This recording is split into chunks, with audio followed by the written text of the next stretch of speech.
पढ़ने के लिए भेज दिया चंडामर्क के घर।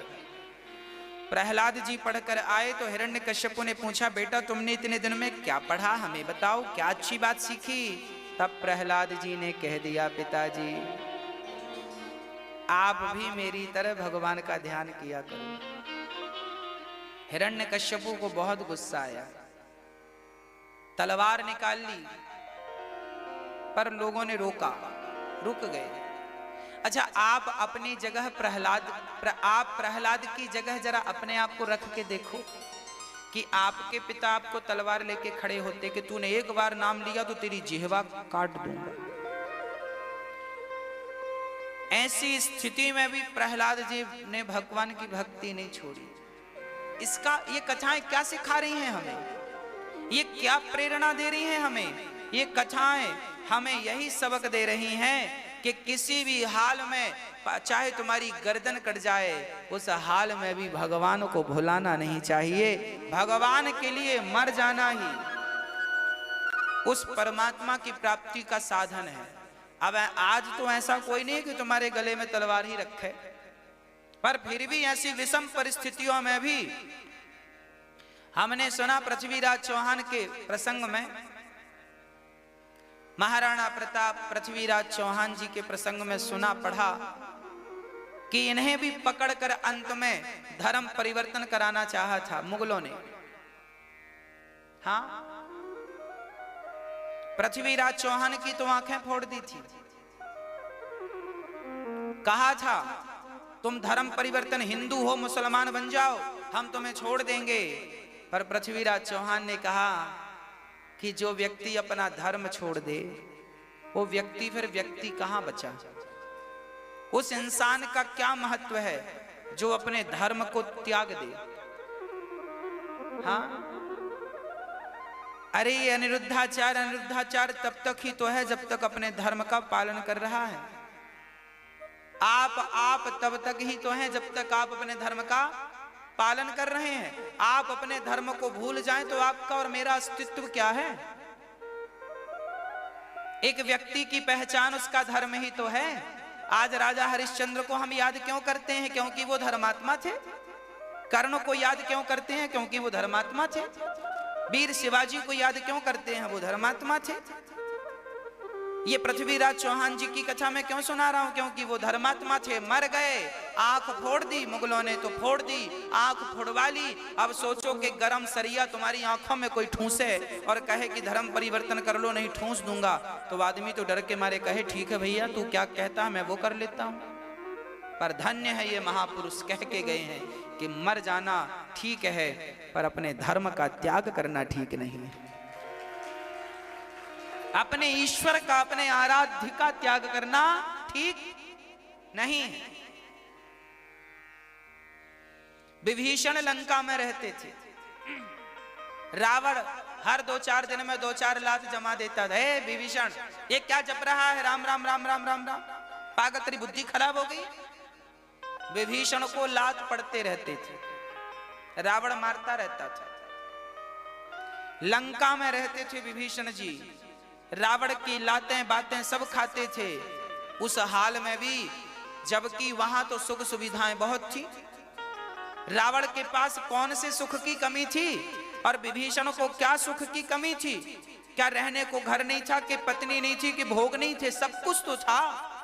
फिर भी उस लंका में रहकर विभीषण ने भगवान को याद किया और भाई ने लात मार के घर से निकाला तो निकल गया, अपना संसार का सुख त्याग दिया, पर राम को नहीं त्यागा विभीषण ने, राम को नहीं त्यागा विभीषण ने, भगवान को नहीं त्यागा विभीषण ने। और आज तुम्हें संसार के कोई लोग कह दें, अभी मैंने कुछ दिन पहले देखा, कुछ दिन नहीं कुछ वर्षों पहले मैंने देखा कि लोगों ने भगवान शंकर जी को अपने घर से निकाल दिया था। एक बाबा जी ने कहना शुरू कर दिया था हमारी फोटो रखो कृपा आएगी। लोगों ने भगवान को घर से निकाल दिया। अब आप बताओ कि कोई ये कहे कि तुम, अब कोई आपका पड़ोसी कहे कि भैया तुम हमारे वाले भगवान को पूज लो, राम जी को छोड़ दो, कृष्ण जी को छोड़ दो, नारायण को छोड़ दो, शंकर जी को छोड़ दो, हमारे वाले भगवान को पूजो, तुम्हारी ऊपर लक्ष्मी बरसेगी। तो शायद कोई छोड़ भी दे, शायद कोई छोड़ भी दे, पर याद रखना जो अपने धर्म पर अडिग है। कोई हमसे कहे कि अनिरुद्धाचार्य जी आपको हम पूरी संसार की संपत्ति दे रहे हैं, आप राम को भूल जाइए, कृष्ण को भूल जाइए, तो सारी दौलत भैया और हमारे पास है वो भी तुम ले लो, पर हम तो अपने राम को नहीं, अपने कृष्ण को नहीं भूल सकते। उनको भूलकर फिर हमारे पास बचेगा क्या?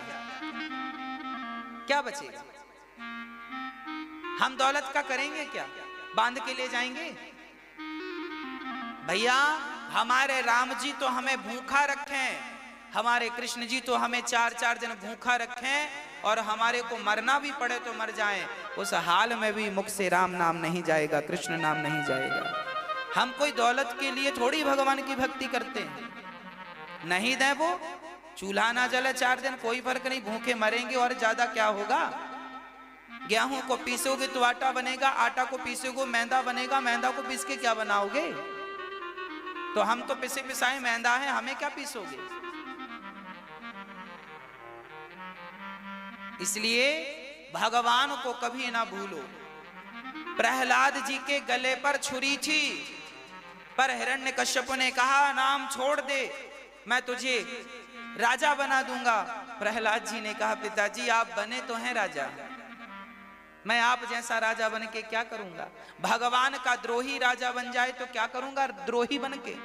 जिस परमात्मा ने, अरे हम वो लोग हैं कि जो हमें 1 गिलास पानी पिलाता है, हम उसका भी धन्यवाद देना नहीं भूलते, उसके भी शुक्रगुजार होते हैं। अब बताओ कि हम 1 गिलास पानी कोई पिलाए तो हम उसका भी धन्यवाद देते हैं। तो जिस परमात्मा ने ये शरीर दिया है, क्या हम उसके शुक्रगुजार नहीं हैं? क्या हम उसे धन्यवाद ना दें?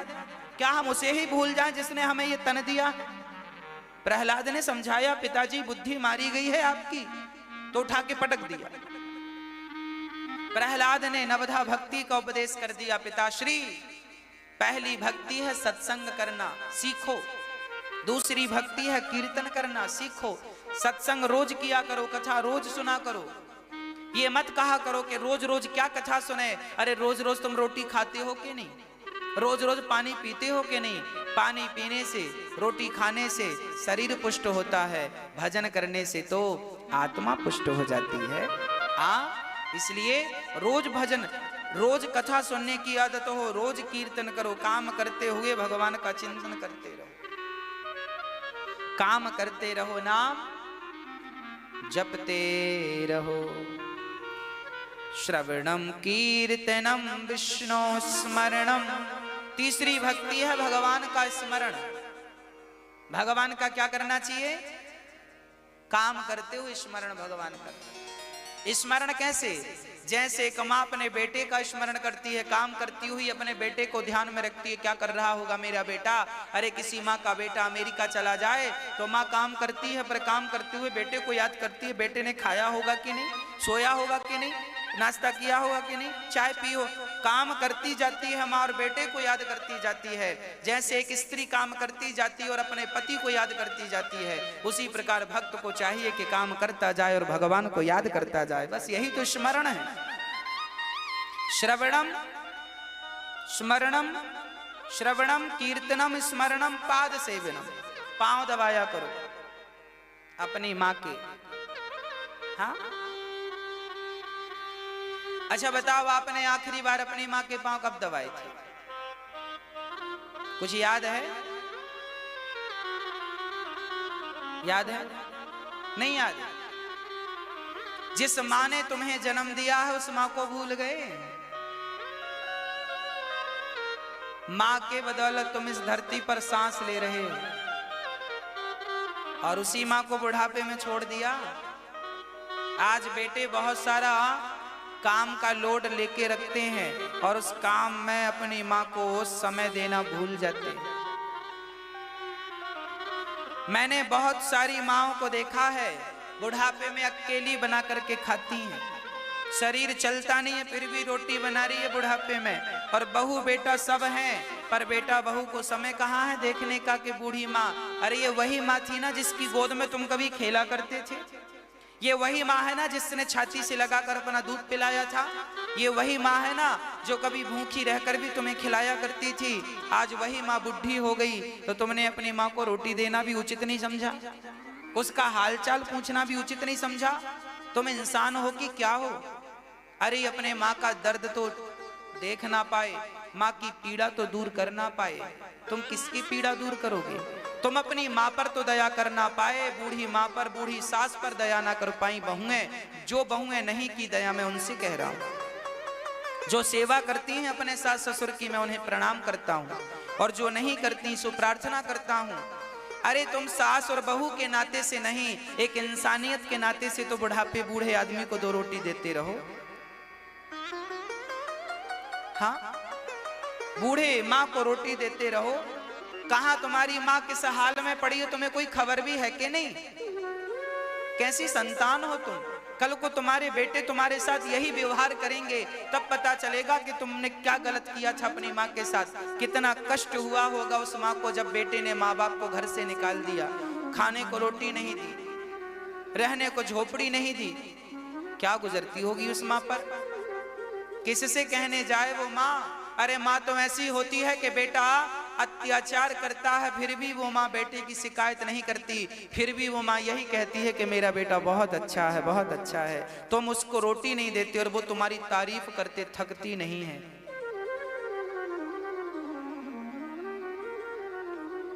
आज इंसान इतना अमीर हो गया है, इतना अमीर हो गया है कि अपनी माँ को भी भूल गया है। भगवान किसी को इतना अमीर ना बनाए कि तुम अपने संस्कारों को भूल जाओ, अपनी संस्कृति को भूल जाओ, अपनी माँ को भूल गए तुम।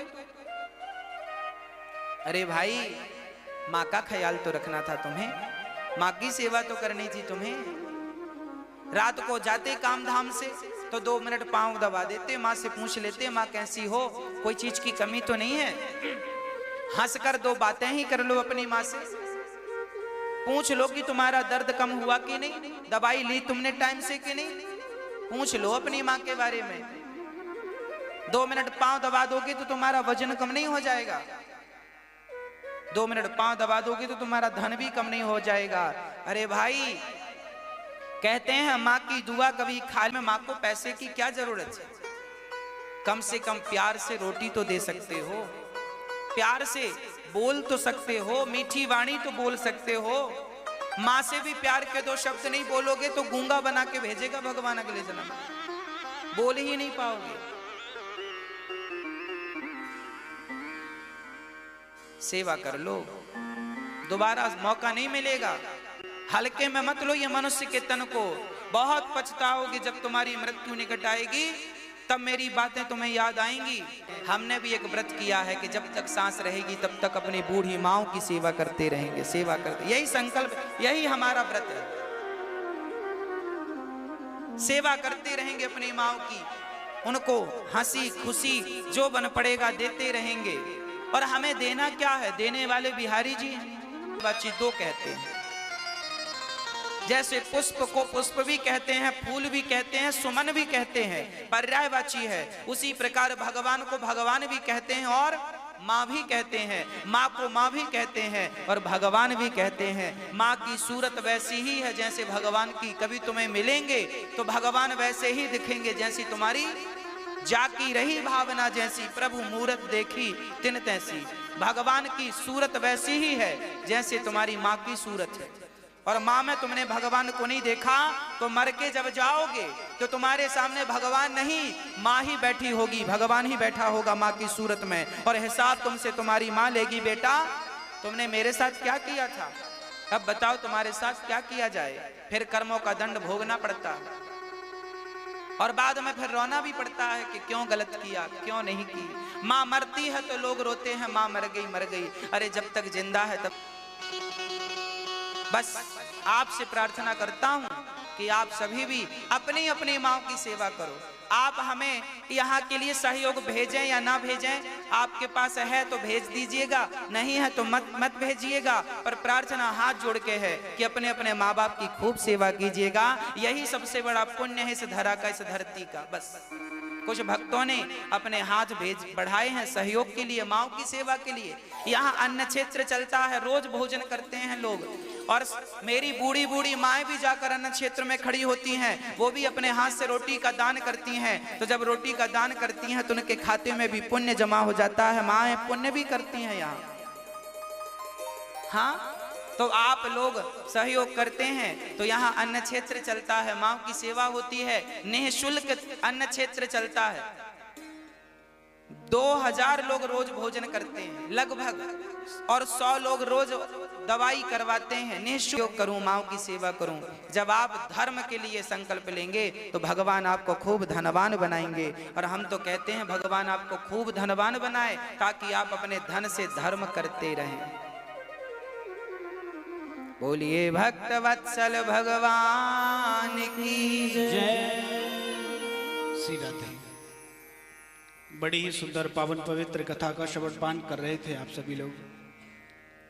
किसी रचनाकार ने बड़ी ही अच्छी सुंदर रचना लिखी है, उसकी 2 लाइनें हैं।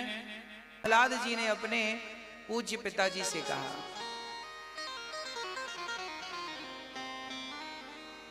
भगवान की भक्ति किसी भी प्रकार से बस आ जाए, और भक्ति का दूसरा नाम है प्रेम। प्रेम हो जाए भगवान के चरणों में। हिरण्यकश्यपु ने तो प्रहलाद को बड़ी डांट लगाई, क्या पढ़ लिया तुझे, क्या पढ़ने भेजा था। शंडा मर्ग फिर लेकर चले गए, एक अवसर और दिया जाए। आज गुरुकुल खाली था।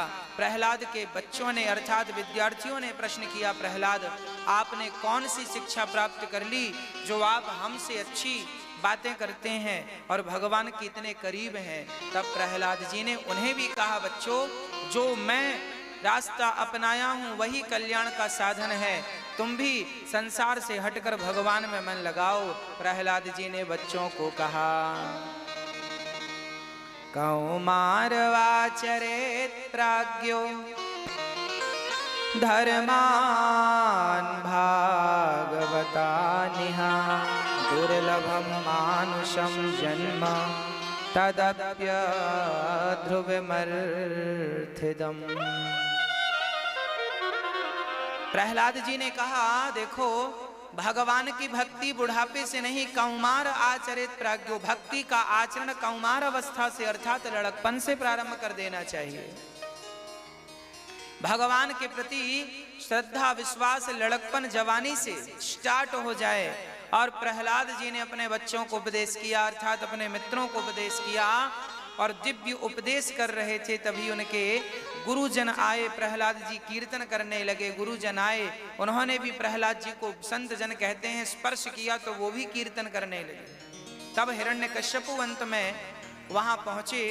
पर ये बात तो राज्य महल की है। तो जब प्रहलाद जी तीसरी बार पढ़कर घर गए तो पिता ने पूछा कि तेरा भगवान जिसकी तू इतनी भक्ति करता है, बोल कहाँ है वो। तब प्रहलाद जी ने कहा, पिताजी न केवलम में भवतश्च राजन सबई बलम बलिनाम चा परेश। अरे जिसके बल से आप बोल रहे हैं वो बल किसका है। सबई बलम बलिनाम चा, सबके बल कौन है। निर्बल केवल राम सुनेरी मैंने निर्बल केवल राम। इन्हीं श्लोकों का अर्थ सूरदास जी करते हैं, निर्बल केवल राम। अरे भगवान ही सबके बल हैं। प्रहलाद जी कहते हैं कहां नहीं है ये तो बताओ। हिरण्यकश्यपु बोला, क्या इस खंबे पर हैं? हाँ। अच्छा, एक प्रश्न खड़ा हुआ कि हिरण्यकश्यपु ने खंबा ही क्यों तोड़ा, दीवार भी तो तोड़ के देख सकता था। क्या इस दीवार में भगवान है? क्योंकि खंबा का एक आकार था, गोल सा लंबा, और पाषाण का था, पत्थर का खंबा था। तो प्रहलाद जी से पूछा, क्या इस खंबे पर है? प्रहलाद जी ने कह दिया हाँ। और जब खंबे पर प्रहार किया हिरण्यकश्यप ने तो खंबा टूटा, और खंबा टूटा तो नरसिंह भगवान प्रकट भये। अब प्रश्न ये खड़ा हुआ कि तब खंबा टूटा था तो नरसिंह भगवान प्रकट भये। आज भी बहुत सारे खंबे टूटते हैं, भगवान क्यों नहीं प्रकट होते? क्या भगवान उसी खंबे में थे? कहां थे भगवान? अरे भाई, भगवान खंबे में नहीं थे।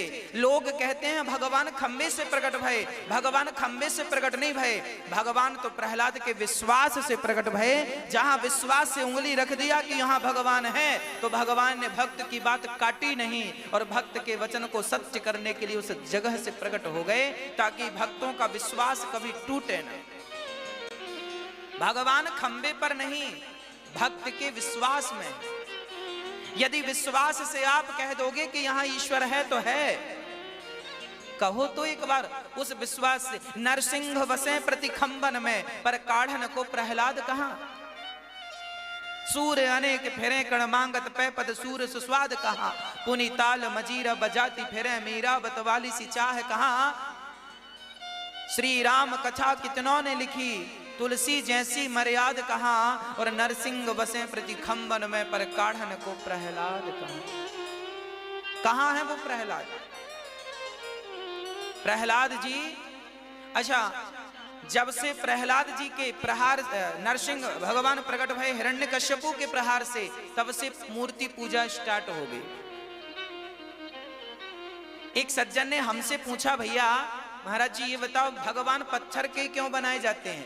अक्सर जगन्नाथ भगवान को छोड़कर अक्सर अधिकांश देखा गया है कि भगवान की जितनी मूर्तियां हैं सब पत्थर की पाषाण की हैं, जितने विग्रह हैं सब पत्थर के हैं। तो किसी ने कहा कि भगवान पत्थर के ही क्यों बनते हैं? हमने कहा इस दुनिया में सबसे कठोर वस्तु पत्थर है। इस सृष्टि में सबसे कठोर क्या है?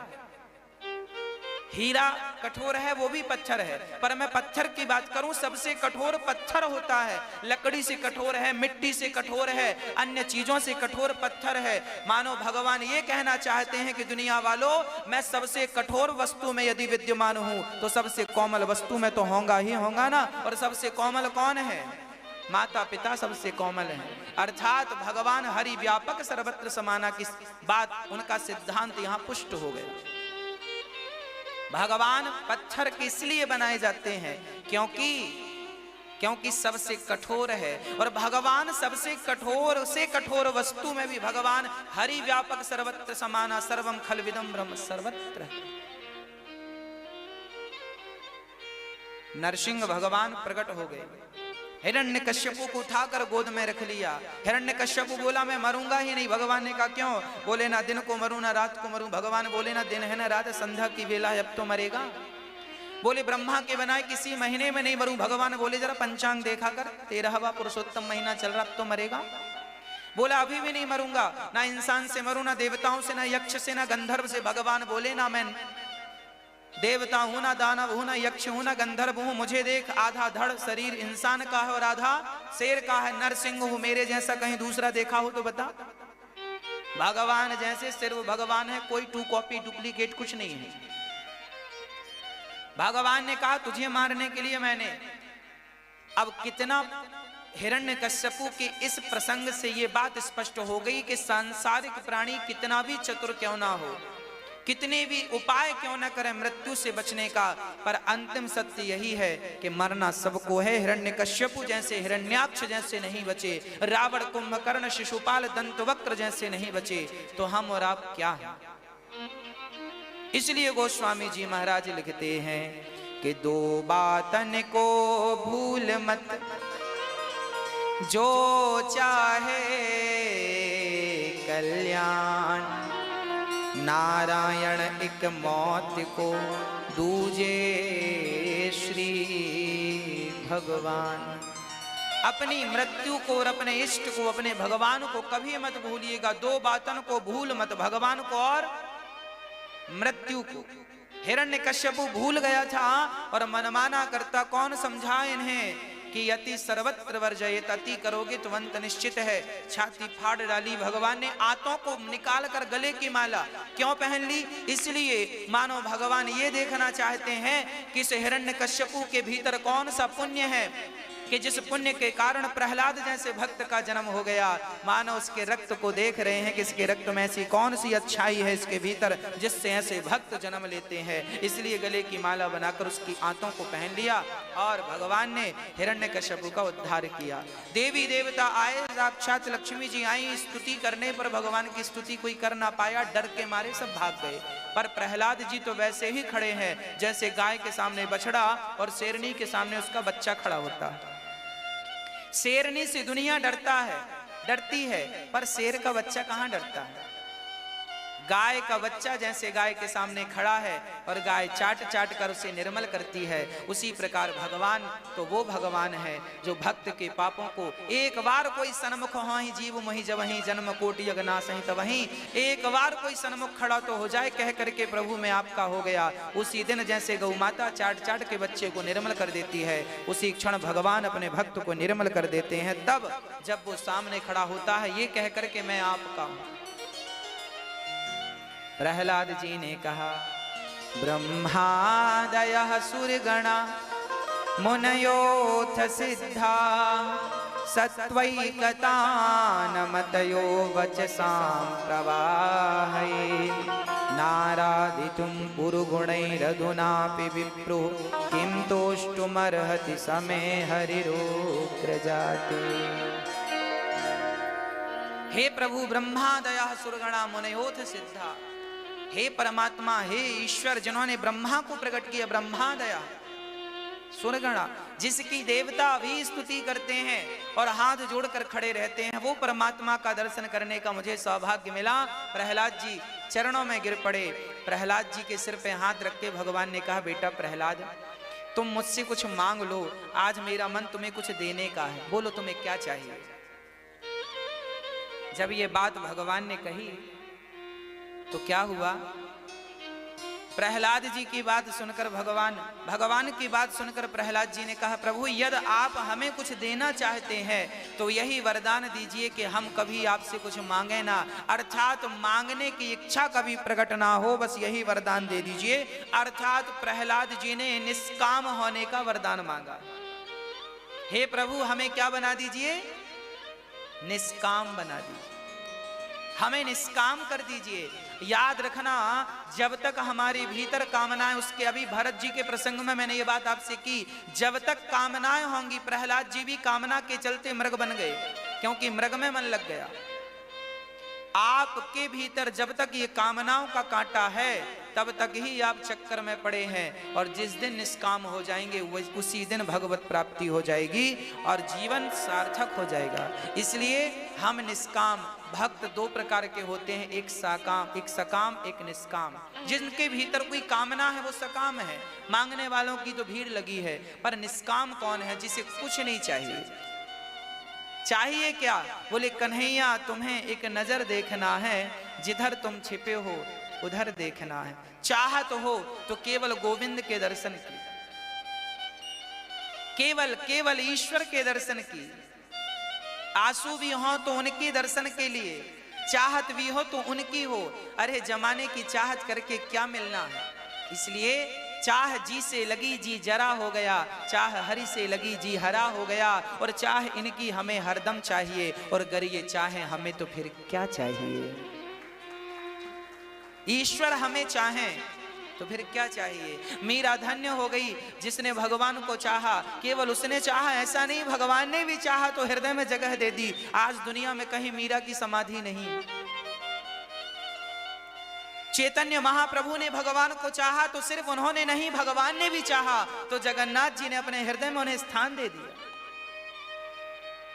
श्री हरिदास जी ने भगवान को चाहा तो सिर्फ हरिदास जी ने नहीं चाहा, अरे भगवान बिहारी जी ने भी चाहा तो उनके कहने से प्रकट हो गए। उनकी प्रार्थना सुनकर, उनकी स्तुति, उनके पद सुनकर, यदि मैं तुम्हें चाहूं तो तुम भी मुझे चाहो।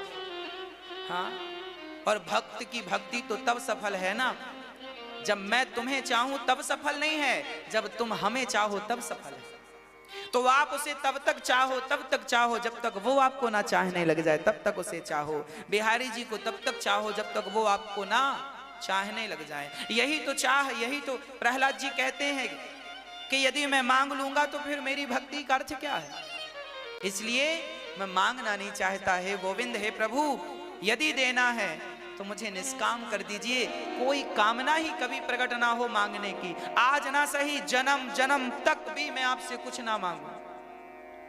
और सच्ची बात कहूं, जो भगवान के चरणों में है वो कुछ चाहता ही नहीं। भरत जी से प्रयागराज जी ने कहा मांग लो, तो भरत जी ने कहा अर्थ न धर्म न काम रुचि, गति न चाहु निर्वाण, जन्म जन्म रति राम पद यह वरदान नयान। केवल आपके चरणों में प्रीति हो, बस यही।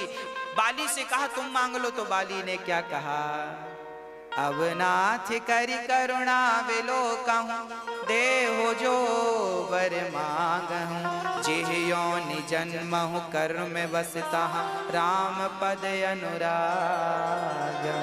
जिस योनि में, मैं ये नहीं कहता कि अगले जन्म में मुझे इंसान ही बनाना, हे नाथ अगले जन्म में मुझे यदि बनाना है तो नाली का कीड़ा बना देना, पर उस नाली का कीड़ा बनाना जिस नाली से बिहारी जी के स्नान का जल गुजरता हो। हाँ, बस वो चाहत। न नाक पृष्ठम न च पारमेष्टम, न सार्वभौमम न रसाधिपत्यम, न योग सिद्धि पुनर्भवम वा। हे प्रभु, ना मुझे योगी बनना है, ना ब्रह्मा पद चाहिए, ना इंद्र पद चाहिए, मुझे तो केवल आपके चरणों की धूल, केवल आपके चरणों में प्रीति बनी रहे। जिस योनि में जन्म लूं, जहां कर्म बस तह राम पद अनुराग। जिस योनि में जाऊं, कर्म के बस जाऊं, वहां रहूं, पर आपका चिंतन न भूले। हे नाथ, मैं आपको कभी भूलूं नहीं। जहां रहूं, जैसा रहूं, जिस हाल में रहूं, भूखा रहूं तो आपको भजूं, प्यासा रहूं तो आपको भजूं, और पेट भर के खाऊं तो आपको भजूं। आज मैं ओढ़ने को कंबल ना पाऊं तो आपको भजूं, और रजाई ओढ़ूं तो भी आपको भजूं। हर हाल में मैं घास की झोपड़ी में रहूं तो आपको भजूं, और सोने के महलों में आप भेज दो तो भी मैं आपको ही भजूं। हे नाथ, मैं आपको कभी भूलूं नहीं। यही प्रहलाद जी ने चाहा।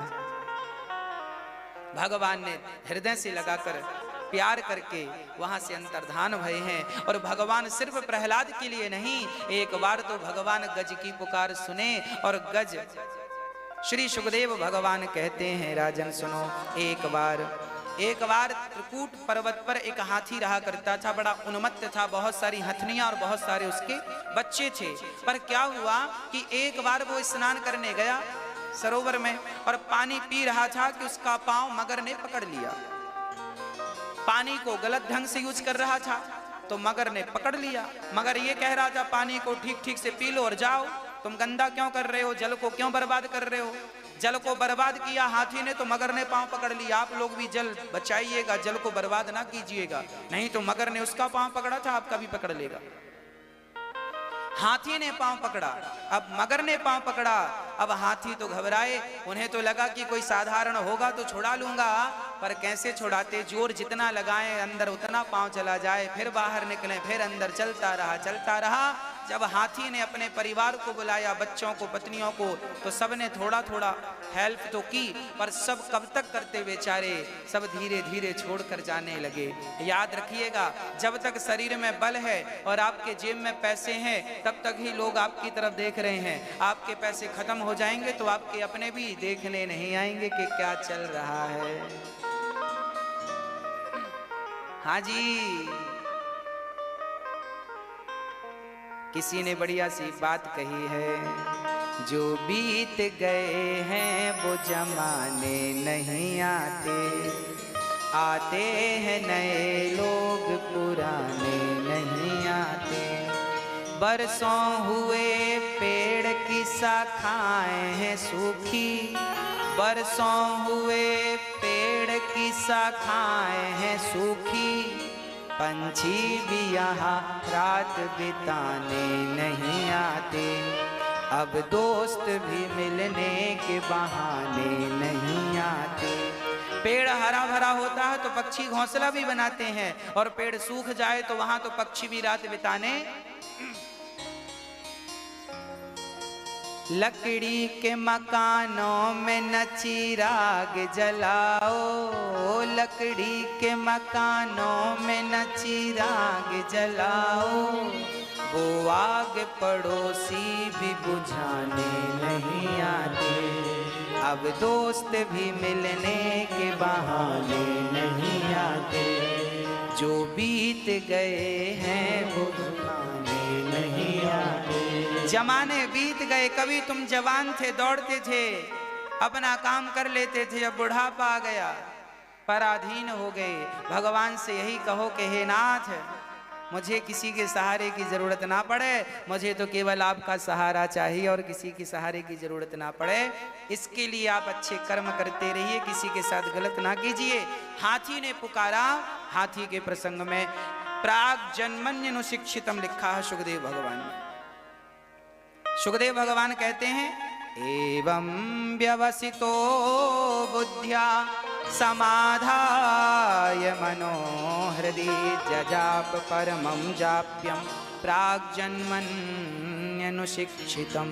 पुराने जो संस्कार थे उसके, उस संस्कार को याद करता है। जब पत्नी बच्चे छोड़कर चले गए तो वो संस्कार जाग गए। याद रखना, आपका पुण्य कभी ना कभी आपके काम जरूर आता है। इस जन्म में किया है, कभी ना कभी। अजामिल ने एक नाम लिया, अज्ञानवश तो लो सदगति हो गई, तो पुण्य कभी ना कभी काम आएगा। इसलिए कुछ कुछ करते रहा करो। हाथी के पूर्व जन्म का संस्कार काम आया और उन्होंने स्तुति की। ओम नमो भगवते तस्मै यद एतच्चिदात्मिकं पुरुषाया दिव्यजाया परेशायाभिधीमहे सत्यम परम धीमहि। उस सत्य को श्री भगवान ब्रह्म सूत्र से सत्यम परम धीमहि निकालते हैं। जन्माद्यस्य यतोन्वयादितरतश्च चार्थेषु भिज्ञः स्वराट स्वानैव राजतीति स्वराट। उस सत्यम परम धीमहि को व्यास जी ने सत्य की प्रार्थना से स्टार्ट किया। भागवत कहां से प्रारंभ है? सत्य से। सत्य कौन? ब्रह्म सत्यम जगन मिथ्या, ईश्वर को सत्य माना। उसी बात को यह हाथी दोहरा रहा। गजेंद्र, हे प्रभु परेशाया भी धीमहि, आपका मैं ध्यान करता हूं। किसका ध्यान? जो सत्यम परम धीमहि। ओम नमो भगवते तस्मै।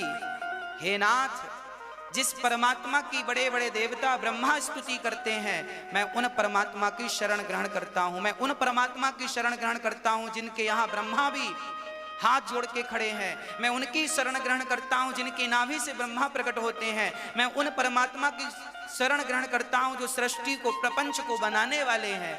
मैं उन परमात्मा की शरण ग्रहण करता हूं जिनके सामने यक्ष गंधर्व देवी देवता हाथ जोड़कर खड़े हैं। जब हाथी ने स्तुति की, भगवान को आवाहन किया, नाम लेकर नहीं, पर परमात्मा जो नाम किसी का नहीं वो नाम भगवान का।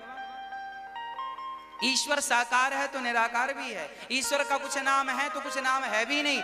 ईश्वर तो नाम से परे है, बुद्धि से परे है, त्रिगुणातीत है, तीनों गुणों से परे है। उसका क्या नाम हो सकता है? इसलिए हिंदी के जितने अक्षर हैं, काखा गाघा, सब उसी का स्वरूप है। ब्रह्म शब्द ही तो ब्रह्म है। तो हर शब्द, ब्रह्मांड में जितने शब्द गूंज रहे हैं, हर शब्द तो ईश्वर का सूचक है। कौन सा शब्द इतर है जो परमात्मा को सूचित ना करे, परमात्मा को बोध, परमात्मा का बोध ना कराए? वो कौन सा शब्द है? हर शब्द ईश्वर का बोध कराता। इसलिए आज नाम ना लेकर पुकारा तो भी भगवान हरि बनकर प्रकट हो गए। और हरि बनकर जब भगवान आए तो भगवान ने हाथी को सूंड पकड़ के बाहर किया, मगर का सिर खंडित किया और हाथी की आज भगवान ने रक्षा की। प्रश्न ये खड़ा हुआ कि प्रभु आपको बुलाया हाथी ने, पर मगर का सिर काट के आपने उसका उद्धार कर दिया। भगवान ने कहा कि मेरा भक्त यदि मुझे बुलाता है और कोई मेरे भक्त के पांव पकड़ लेता है तो मैं भक्त का उद्धार, दासानुदासो भवितास्म भूया, मैं भक्त का उद्धार बाद में करता हूँ। भक्त के जो चरण पकड़ लेता है उसका उद्धार पहले कर देता हूँ। इसलिए भारत में गुरु परंपरा की पद्धति रही है। गुरु ने भगवान को पकड़ा है, तुम गुरु के पांव पकड़ लो, तो दासानुदासो भवितास्म भूया का वाक्य सफल हो जाएगा। चरितार्थ करना है इसे। हम स्वयं भगवान को नहीं पकड़ सकते तो क्या हुआ? Direct, indirect. मीराबाई को भक्ति का उपदेश किसने किया? रैदास भक्त ने। वस्तु अमोलक दी मेरे सतगुरु करी कृपा, अपनायो पायो जी मैंने राम रतन धन पायो। डायरेक्ट किसे मिले भगवान? किसी को मिल भी गए हों तो वैल्यू बाद में पता चली एक को मिले थे भगवान गुरु के बिना। नाम था नामदेव, भक्त नामदेव, पर खेचर बाद में गुरु प्राप्त किए, तब कहीं जाके विट्ठल भगवान उन पर पूर्ण रूप से सहमत हुए और प्रसन्न भये।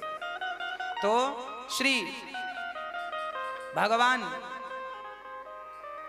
आज हरि बनकर आए और आज गजेंद्र को बचाया, ग्राह का सिर काटा, भगवान ने उद्धार कर दिया। ये ग्राह पूर्व जन्म में हुहू नाम का गंधर्व था, जिसे देवल नामक ऋषि ने श्राप दिया था। और ये हाथी गजेंद्र द्रविड़ देश का राजा इंद्रद्युम्न था, जिसे अगस्त मुनि ने श्राप दिया था। हाथी की तरह था, उन्मत्त था, श्राप दे दिया जा। और हुहू पांव पकड़ता था, संत तपस्या करते, जंगल में जल में अर्घ देते सूर्य भगवान को, सूर्य प्रणाम करते तो पांव पकड़ के खींच लेता। भगवान संत ने कहा, अच्छा संतों का अपमान करते हो, जाओ तुम मगर की तरह काम कर रहे हो, मगर ही हो जाओ। ये श्राप दे दिया। पर आज भगवत कृपा से दोनों श्राप से दोनों को मुक्ति मिली। प्रिय भक्तों, आप ये कथा टीवी के बाद यूट्यूब पर, आपके मोबाइल पर आप यूट्यूब पर अनिरुद्धाचार्य जी डालें, आगे जन्मोत्सव की कथा आप अपने मोबाइल पर यूट्यूब पर सुन पाएंगे। आपसे प्रार्थना है, आप टीवी पर कथा कट जाए तो यूट्यूब पर देखना स्टार्ट कर दीजिएगा। यूट्यूब पर अनिरुद्धाचार्य जी डालेंगे तो आपको आगे की कथा का स्पष्ट दर्शन होगा, श्रवण करने का परम सौभाग्य आपको प्राप्त होगा। गुरु वचनों पर भी हम गुरु वचनों को भी श्रवण कर पाएंगे। और अब भगवान की एक बार भगवान समुद्र मंथन के लिए 3 अवतार लेके आए। धनवंतरी पहले अवतार में भगवान कश्यप बने, फिर भगवान धनवंतरी प्रकट भये, फिर भगवान मोहिनी बन करके प्रकट भये। और समुद्र मंथन का जो अमृत निकला था वो देवताओं तक भगवान ने किसी प्रकार से मोहिनी बन करके पहुंचाया। समुद्र मंथन में पहले भगवान की कृपा से विष निकला, जिसे भगवान शिव ने ग्रहण किया। फिर उसके बाद कामधेनु निकली, जिसे संतों ने लिया। उच्चैश्रवा नाम का घोड़ा निकला, जिसे इंद्र ने लिया। ऐरावत नाम का उच्चैश्रवा नाम का घोड़ा निकला, जिसे राजा बलि ने लिया। और ऐरावत नाम का हाथी निकला, जिसे देवराज इंद्र ने लिया। कौस्तुभ मणि निकली, जिसे भगवान ने। कल्प वृक्ष निकला देवताओं ने। अंत में अमृत निकला, महाभारत हुआ, देवासुर संग्राम हुआ। अद्भुत चर्चा है, मोहिनी भगवान को आना पड़ा, बड़ी अद्भुत चर्चा है। और इसके बाद जब देवासुर संग्राम हुआ तो राजा बलि मारे गए। तब गुरु कृपा उन पर हुई, शुक्राचार्य जी ने कृपा की, संजीवनी खिलाकर राजा बलि को जिंदा किया, जीवन दान दिया। और राजा बलि फिर देवताओं को जीत गए। और जब जीते तो उन्होंने 99 यज्ञ पूरे किए मां नर्मदा के पावन तट पर। और अब 100वां यज्ञ राजा बलि कर रहे थे कि 100वां यज्ञ पूरा हो, तभी देवताओं की माता घबरा गई। तभी मां अदिति ने पयोव्रत किया इनके पति के कहने पर। और श्री मां अदिति के द्वारा पयोव्रत जब किया, फाल्गुन मास की प्रतिपदा से द्वादशी पर्यंत केवल दूध पी करके इस व्रत को माने किया। और इसके प्रभाव से भाद्रपद मास के शुक्ल पक्ष की श्रवण नक्षत्र वाली द्वादशी को आज भगवान स्वयं वामन रूप में प्रकट हो गए। बोलिए वामन भगवान की। वामन भगवान जब प्रकट भये तो भिक्षा लेकर मां को दिया। मां ने कहा ये नहीं, गुरु जी ने कहा ये नहीं, त्रैलोक्य की भिक्षा लाइए, और वो भगवान है। चल पड़े वामन भगवान। देखिए भगवान चाहते तो राजा बलि से युद्ध करके सब जीत लेते, पर भगवान ना जैसे बाप बेटे से हारना चाहता है, गुरु शिष्य से हारना चाहता है, उसी प्रकार भगवान भी अपने भक्त से हारना चाहते हैं। और आज भगवान जीतने के लिए तो बहुत सारे ऑप्शन थे। हिरण्यकश्यपु से तो जीत ही गए, रावण से तो जीत ही गए, अरे बलि से भी जीत जाते, युद्ध करके सब जीत लेते, यज्ञ करने ही ना देते। पर नहीं, आज भगवान भक्त से जीतना नहीं, आज हारना चाहते हैं। और वामन भगवान आज हारने के लिए चल पड़े। वो वामन भगवान जो भगवान है, सर्व सामर्थ्यता है, वो भगवान वामन बन करके छोटे से रूप में वामन अंगुल के होकर के भगवान राजा बलि के द्वार पर चल पड़े। भिक्षाम देहि। राजा बलि ने देखा मेरे द्वार पर सूर्य आ गए, क्या इतना तेज, चरणों में गिर पड़े। कहा प्रभु आप मुझसे कुछ मांग लीजिए, मैं आपको कुछ देना चाहता हूँ। वामन भगवान ने कहा मेरे पास सब कुछ है, बिछाने को वासन है, ओढ़ने को छाता है, और क्या चाहिए, कमंडल भी है। हाँ पर तुम देना ही चाहते हो तो स्थाई हमें कोई 3 पग जमीन दे दो जहां बैठ के खूब भजन करें। राजा बलि ने कहा प्रभु मांगा भी तो बहुत कम मांगा, कोई ज्यादा मांग लिया होता। भगवान ने कहा देखो संतोषी हैं, जितना देना, जितना मांग रहे हैं दे दो, नहीं देर लगाओगे तो हम चले जाएंगे। तो देने का संकल्प लेने लगे तो शुक्राचार्य जी आ गए, बोले ये बामन नहीं 53 है, से मत दो, सब कुछ ठग लेंगे, ये भगवान है। तब राजा बलि ने कहा प्रभु तब तो अच्छी बात हो गई, यदि ये सामान्य प्राणी है तो 3 पग भूमि में मेरा कुछ नहीं घटेगा, और यदि ये भगवान है तो सारी दुनिया जिनसे मांगती है आज वो मेरे घर मांगने आया है, तो मैं खाली हाथ कैसे लौटा दूं, आज कैसे ना दूं। आज वामन, आज बलि अपने आप को धन्य धन्य समझ रहे हैं। शुक्राचार्य जी की आंख फोड़ दी भगवान ने, बोले तुम्हारी आंख किसी काम की नहीं है, दान देने से रोकते हो। हाँ जी, और मैं आपको बताऊं भगवान के रास्ते में यदि गुरु बाधा बनता है तो गुरु का भी त्याग राजा बलि ने कर दिया। भगवान की प्राप्ति में यदि पिता बाधा है तो प्रहलाद जी ने त्याग दिया। भगवान की प्राप्ति में माता बाधा है तो भरत जी ने त्याग दिया, और भगवान की प्राप्ति में भाई बाधा है तो विभीषण ने त्याग दिया रावण को, और भगवान की प्राप्ति में यदि पति बाधा है तो गोपियों ने त्याग दिया। अर्थात भगवान की भक्ति आप कर रहे हैं और कोई रोके तो आप उसके कहने से रुकिएगा मत। हाँ वो कहता है प्रत्यक्ष मत करो, कोई कहे आप लड्डू गोपाल जी की पूजा करती हो और आपका पति कहे कि नहीं करो, फेंक दे भगवान को उठाकर, तो आप क्या करोगी? कोई बात नहीं, पति से झगड़ा नहीं करना। भगवान को उसने फेंक दिया तो कोई बात नहीं, आप भगवान को अपने हृदय में बसा लो। और जैसे दुष्टों के बीच में प्रहलाद ने और विभीषण ने भजन किया, ऐसे आप भी विषम परिस्थिति में भगवान को भीतर से ध्यान करो, अंतःकरण से उनको जपो, भूलो मत। यदि विषम परिस्थिति भी उत्पन्न हो जाए तो उस हाल में भी भगवान को छोड़ना नहीं है। आज भगवान प्रहलाद जी, आज भगवान राजा बलि के द्वार पर पहुंच गए और 3 पग भूमि का संकल्प किया। भगवान ने संकल्प लेते ही शरीर को विशाल करना स्टार्ट कर, बड़े हो गए भगवान। भगवान तो भगवान है, ब्रह्मांड निकाया निर्मित माया रोम रोम प्रतिवेद कहें। जब बड़े हो गए, विशाल भगवान ने स्वरूप बनाया, तो पहले पग में भगवान ने अतल वितल सुतल तलातल रसातल महातल पाताल को नाप लिया। दूसरे पग में भगवान ने स्वर्ग लोक ना जाने कितने लोक, अंत में सत्य लोक को नाप लिया। भूर्भुवः स्वः महर्लोक ब्रह्मलोक, ना जाने कितने दूर तक भगवान का सत्य लोक। कहते हैं कि भगवान के चरणों के अंगूठे से ब्रह्मांड फट गया, ब्रह्मलोक में छेद हो गया, और जब फटा तो पानी गिरा, उस पानी ने चरण धोते हुए जमीन पर वो गिरता तो प्रलय हो जाता। तो ब्रह्मा जी ने अपने कमंडल में उस जल को थाम लिया, और वही जल जो भगवान के चरणों से गुजरता हुआ कमंडल में गया, वही भागीरथ जी की तपस्या के बाद छोड़ दिया गया।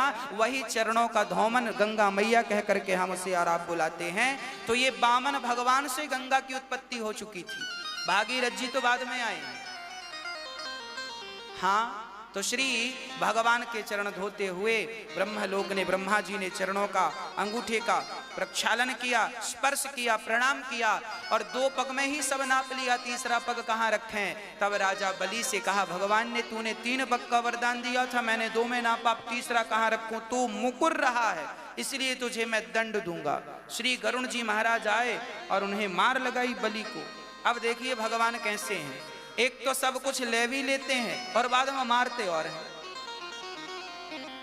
मार और लगाई, क्यों मारा?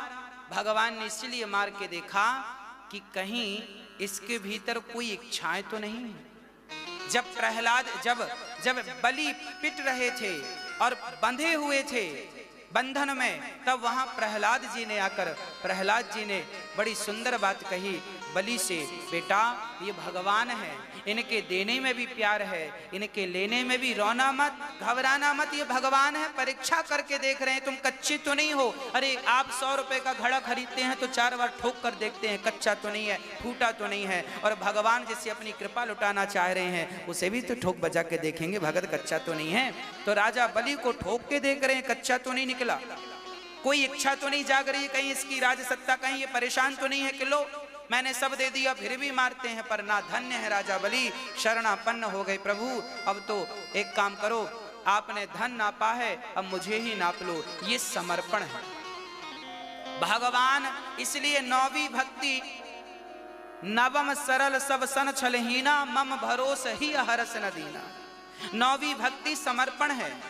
आखिरी क्या है? समर्पण। अरे भगवान तब मिलते हैं जब जीवात्मा परमात्मा के चरणों में समर्पण करता है। और राजा बलि की ये कथा समर्पण की कथा है। राजा बलि ने मस्तक झुका दिया, अर्थात समर्पण कर दिया।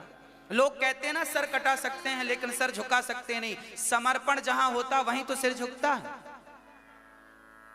हाँ, तो समर्पण जगत के सामने नहीं, जगन्नाथ के सामने होना चाहिए।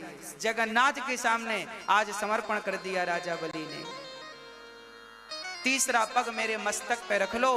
प्रहलाद जी ने कहा भगवान है, देने में भी प्यार और लेने में भी प्यार। जैसे एक माँ के 2 बेटे थे, एक बेटे को माँ केला खिला रही थी और दूध पिला रही थी, तो दूसरा बेटा भी केला छील के खाने लगा, तो माँ ने 2 थप्पड़ जमाया गाल में। किसी ने कहा कैसी निर्दयी माँ है, एक बेटे को केला खिलाती है, दूसरा खाए तो मारती है। तब उस माँ ने कहा इस बेटे को डॉक्टर ने बोला है केला दूध खिलाना तो हृष्ट पुष्ट हो जाएगा, और इसे सर्दी है, डॉक्टर ने मना किया है। तो माँ केला खिलाती है जिस बच्चे को, उस बच्चे से भी प्यार करती है, और थप्पड़ जमाती है जिसे, उससे भी प्यार करती है। माँ के देने में भी प्यार है और माँ के लेने में भी प्यार है। उसी प्रकार भगवान तुम्हें दे दें तो भी भगवान का प्यार, और सब कुछ ले लें तो भी भगवान का प्यार। इसीलिए कुंती बुआ ने विपदा संतु नः शश्वत तत्र तत्र जगत गुरु, दुख मांगा है, विपत्ति मांगी है कि तेरे देने में भी प्यार, तेरे तू जो दे मुझे वो मंजूर। मेरी कोई डिमांड नहीं, मैं अपने से ना कहूं कि मुझे सुख दे दो, मुझे दुख दे दो ना, तुम्हें जो अच्छा लगे भगवान वो आप देना।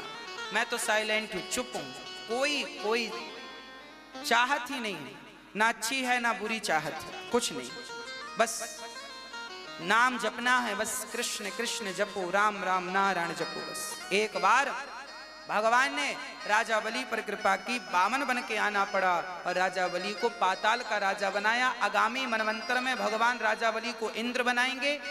अभी पुरंदन नाम के राजा इंद्र गद्दी पर बैठे हैं। हाँ, एक कल्प में 14 मनवंतर होते हैं। ब्रह्मा जी के एक दिन को एक कल्प कहते हैं। एक कल्प मतलब 1000 बार चतुर्युग बीत जाना ही एक कल्प है, और 73 चतुर्युगी का एक मनवंतर होता है। अभी वैवस्वत मनवंतर चल रहा है। 3 कल्प होते हैं, विशेष नाम दिया है 3 कल्प को ब्रह्म वैवर्त पुराण में। ब्रह्म कल्प, बाराह कल्प और पद्म कल्प। मैंने आपको बताया था कि इस कल्प में ब्रह्मा जी की पूजा नहीं होती क्योंकि नारद जी ने श्राप दिया है, जबकि ब्रह्म कल्प और पद्म कल्प में ब्रह्मा जी की पूजा होती है। केवल बाराह कल्प में, ये श्वेत बाराह कल्प चल रहा है, वैवस्वत मनवंतर चल रहा है। इस मनवंतर के राजा पुरंदन नाम के राजा इंद्र हैं। आगामी मनवंतर में राजा बलि को भगवान इंद्र की चाहत थी ना इनके भीतर, तो भगवान अपने भक्त की इच्छा पूरी कैसे ना करें। भले यज्ञ पूरा नहीं हो पाया 100, पर 100वें यज्ञ में भगवान मिल गए। और आगामी मनवंतर में, जो कि अभी पाताल के राजा हैं, आगामी मनवंतर में राजा बलि को भगवान इंद्र पद पर अभिषिक्त करेंगे। और द्वार, अब भगवान रीझ गए बलि पर, तुम्हें क्या चाहिए? तो बलि ने कहा प्रभु आपका दर्शन चाहिए, बस आप यूं ही दर्शन देते रहो, भला हमें और क्या चाहिए। चरणों में गिर पड़े। भगवान द्वारपाल बन के खड़े हो गए। आते जाते राजा बलि को भगवान का दर्शन होने लगा। इससे बढ़िया बात भला और क्या हो सकती है।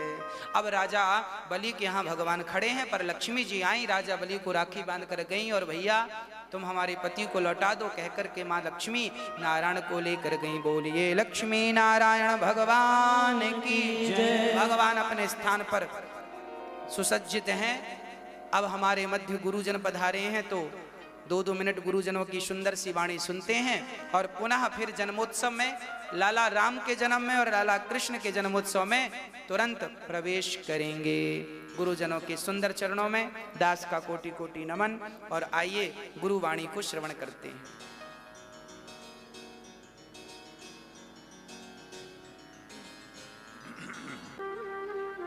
श्री भगवान एक बार राम बनकर आए तो एक बार कृष्ण बनकर आए। सूर्य वंश का वर्णन सुखदेव भगवान सर्वप्रथम करते हैं। भगवान नारायण के पुत्र हुए ब्रह्मा, ब्रह्मा जी के हुए हैं मरीचि, मरीचि के पुत्र हुए कश्यप, कश्यप की पत्नी धर्म की पत्नी से इन्हीं के वंश में आगे चल कर के हुए हैं श्री। इनका वंश तो बहुत बड़ा है पर जन्मोत्सव की ओर चलना है, समय हो गया है तो सूक्ष्म अति सूक्ष्म करेंगे। इन्हीं के वंश में हुए हैं राजा नभग, नभग के पुत्र नाभाग, नाभाग के पुत्र अम्बरीश, अम्बरीशो महाभाग सप्तद्वीपवती मही। 7वां द्वीप के राजा थे और बहुत बड़े राजा थे पर अहंकार नहीं, एकादशी के व्रत करते और भगवान को सेवा करते। इन्हीं के वंश में श्री सगर भय हैं। सगर के 60,000 पुत्र। अंत में सगर की दूसरी पत्नी से असमंजस के अंशुमान, अंशुमान के दिलीप, दिलीप के भागीरथ जी, भागीरथ जी ने गंगा को प्रकट किया। इन्हीं के वंश में हुए हैं खटवांग, खटवांग के पुत्र दीर्घबाहु, दीर्घबाहु के पुत्र रघु, रघु के पुत्र अज, अज के पुत्र दशरथ जी। दशरथ जी का पावन दर्शन। 3 रानियां हैं जिनके घर स्वयं भगवान श्री राम पधारे हैं। राम कथा हम कल श्रवण कर लेंगे। रामचरित्र मानस पर, राम कथा पर कल प्रकाश डाल देंगे। राम जी का जन्म हुआ, जन्म लेते ही बड़े हुए तो चले गए। श्री विश्वामित्र जी लेकर गए हैं। अहिल्या आदि का उद्धार करके भगवान श्री राम पहुंचते हैं जनकपुर, जहां सीता स्वयंवर हुआ। सीता जी आई हैं और जब राम जी को राजा बनाने का संकल्प हुआ तो कैकेयी के माध्यम से राम का वनवास हुआ। राम जी 14 वर्ष के लिए वनवास गए हैं। पश्चात राम जी रावण को मार करके वापस आए हैं। राम जी राजा बने हैं, सिया जी रानी बनी। आदौ राम तपोवनादिगमनं हत्वा मृगं कांचनं वैदेही हरणं जटायुमर्णं सुग्रीव संभाषणम् बाली निग्रहणं समुद्रतरणं लंकापुरी दाहनं पश्चात् रावण कुंभकर्ण हनना में तद्धि रामायणम्। राम कथा पर कल प्रकाश जरूर डालेंगे ठाकुर जी चाहेंगे तो। अब मैं कृष्ण के जन्मोत्सव का, ठाकुर जी के जन्म का सुंदर सा वर्णन आपके सामने। भगवान सूर्य वंश में आए राम, कृष्ण वंश चंद्र वंश में भगवान कृष्ण। भगवान नारायण के पुत्र ब्रह्मा, ब्रह्मा के अत्रि, अत्रि के चंद्रमा, चंद्रमा के पुत्र बुध, बुध के पुररवा, पुररवा के आयु, आयु के नहुस, नहुस के ययाति, ययाति के पुरु। इन्हीं के वंश में हुए हैं राजा सूर, सूर के पुत्र हुए हैं श्री वसुदेव जी। श्री वसुदेव जी महाराज के 13 विवाह संपन्न भये। देवकी 7 बहन थी, धृत देवा, शांति देवा, उपदेवा, श्री देवा, देव रक्षिता, सहदेवा और आखिरी देवकी। देवकी की 7 बहन देवकी सहित देवकी का विवाह वसुदेव जी से हुआ। और कंस की ये चचेरी देवक नाम के राजा की बेटी देवकी और विवाह जब वसुदेव जी से हुआ तो कंस बहन के विदाई में बड़ा प्रसन्न है और खुद आज विदाई करने का मन कर रहा है। बहन को विदा करने गया तभी आकाशवाणी हुई, राजन कंस तू जिस बहन को विदा कर रहा है उसका 8वां गर्भ तेरा काल बनेगा और आखिरी गर्भ में स्वयं भगवान आएंगे। अब तो कंस धर धर कांपने लगा। देवकी को मारना चाहा, वसुदेव जी ने हाथ पकड़ा और कहा तुझे जिस 8वां गर्भ तुझे मैं ला कर दूंगा। और वहां सुंदर सी बात श्री वसुदेव जी ने समझाया, कहा कंस ने देवकी और वसुदेव को जेल में बंद कर दिया। पहला बच्चा हुआ मार दिया, दूसरे को, तीसरे को, चौथे को, 5वें को, 6ठे को, 7वें गर्भ में स्वयं श्री लक्ष्मण जी बलदाऊ बनकर प्रवेश करते हैं। भगवान देवकी के गर्भ से रोहिणी के गर्भ में प्रवेश कराते हैं। रोहिणी माँ बनी, बलदाऊ भैया का जन्म हुआ। बोलिए बलदाऊ भैया की। 8वें गर्भ में स्वयं भगवान प्रकट हो रहे हैं। निशीथे तमोद्भूते जायमाने जनार्दने देवक्यां देवरूपिण्यां। श्री सुखदेव भगवान कहते हैं, राजन जब वसुदेव जी और देवकी 8वीं बार जब गर्भवती भई, भगवान गर्भ में आए। भादों का महीना कृष्ण पक्ष की अष्टमी तिथि आई। देवता जय जयकार करने लगे। सत्यव्रतम सत्य परम त्रिसत्यम सत्यस्य योनिं निहितं च सत्ये सत्यस्य सत्यमृत सत्यनेत्रं सत्यात्मिकं त्वां शरणं प्रपन्ना। 8वें गर्भ में जब भगवान आए, देवता जय जयकार करके